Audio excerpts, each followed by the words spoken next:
back to the Introvert Circus. I'm Sassafras, this is Sirius, and today we're going to be doing a quick training tutorial about how to teach your dog middle and then sit in middle between your legs. This was requested in our training group, Introvert Circus, on Facebook. I always put the link below if you want to join. It's a fun, supportive place filled with people who are teaching their dogs fun tricks and involved in sports and activities. And so today to get started, what you're going to want is your dog, obviously some treats that your dog is excited about, and then we are going to teach our dogs how to get into the middle position between our legs, and then also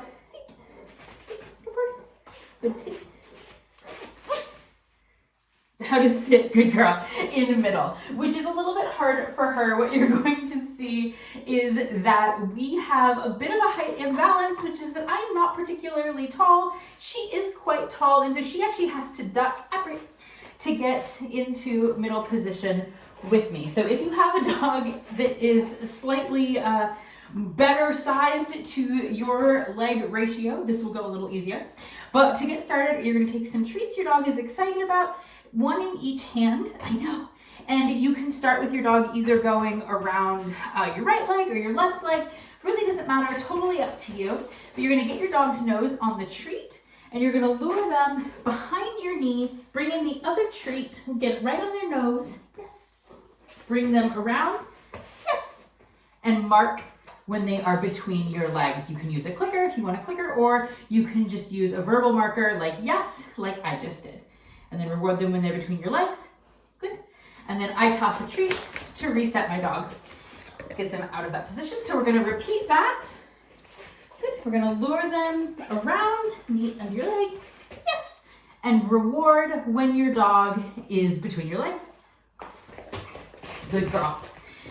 And that is the beginning for how to teach middle. And also, if you have a dog that is nervous about being in between your legs, you can also really hypercharge this position and just rapid feed a bunch of treats when they are there. If you notice that your dog is nervous about being in proximity to you, this can particularly happen if dogs are nervous about being loomed over. When you have your dog consistently following your lure into middle position, you can start to introduce your verbal cue of choice. As you lure your dog into position, I use middle. You can use whatever you want. So as they're following around, middle. Yes, good girl. And then toss a treat to reset your dog. As they become more and more familiar with this, you can start to fade out your lure. You can use a verbal cue to tell your dog which side you want them to wrap. My dog is much more watching hand signals middle to know which way I would like her to wrap around. Yes, good girl. Good job. Yes. Oh. So as your dog becomes very familiar with going into position, like I was saying, you can fade out that lure until you're able to just go middle. Middle. Good girl. And I really like this trick skill, particularly when we are out in the world. I used it a lot more when I had dogs that were slightly smaller to be able to move through space or position my dog in a way where I knew exactly where they were. If it was a tight location, like if we were at a farmer's market, something like that, I'm going to be standing, I can put my dog into middle position. So once they're in position, yes, what we can also do is then work on sit in that position. Yeah, you can also walk in that position, move through space, but for this, we're going to work on sit. And what you're going to do is you can ask your dog to sit, good girl, once they are in position. And so it can be, stand, a two-part skill, right? Where you're middle, asking your dog to go to middle position. Yes. Rewarding your dog in middle, ask your dog to sit.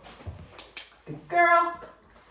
Or you could teach a completely different cue onto it if you want your dog to be, you would rather down. For her, down in middle position is much more comfortable because, again, of our height difference, she doesn't have to hunch as much.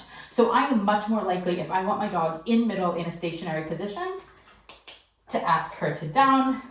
and I'm very happy for her to default into a down. If you have a dog that is shorter than my dog, or if you are taller than me, and some combination of that, sit does work quite well.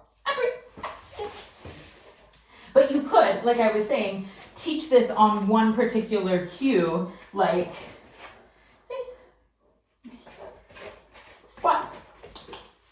If I were going to do it, I would probably put it on a cue like squat. And so what I would do is I wouldn't ask for that sit. I would just use a lure. Good.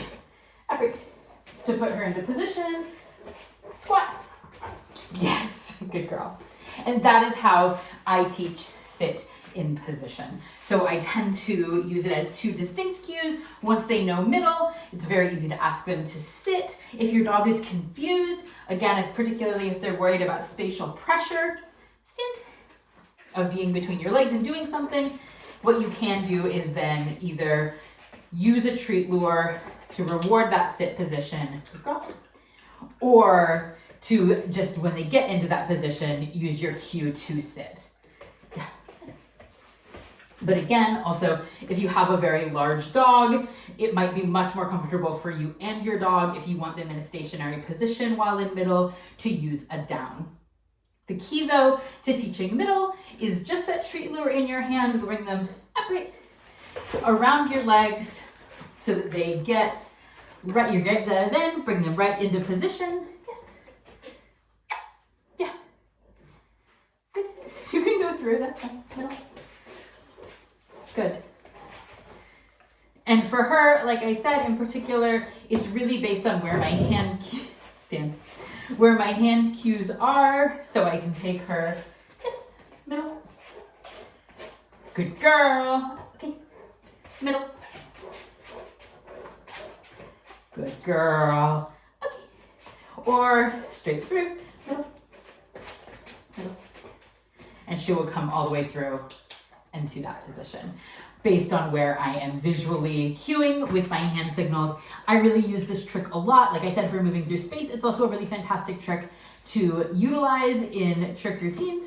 It's also a fantastic foundation trick that can be used in trick routines to move your dog into a position before moving on to another behavior. It's great for things like freestyle, and also really fantastic as getting your dog comfortable moving around your body for tricks like weaving between your legs and walking leg weaves, which we want our dogs really comfortable with being in and around us for those behaviors as well.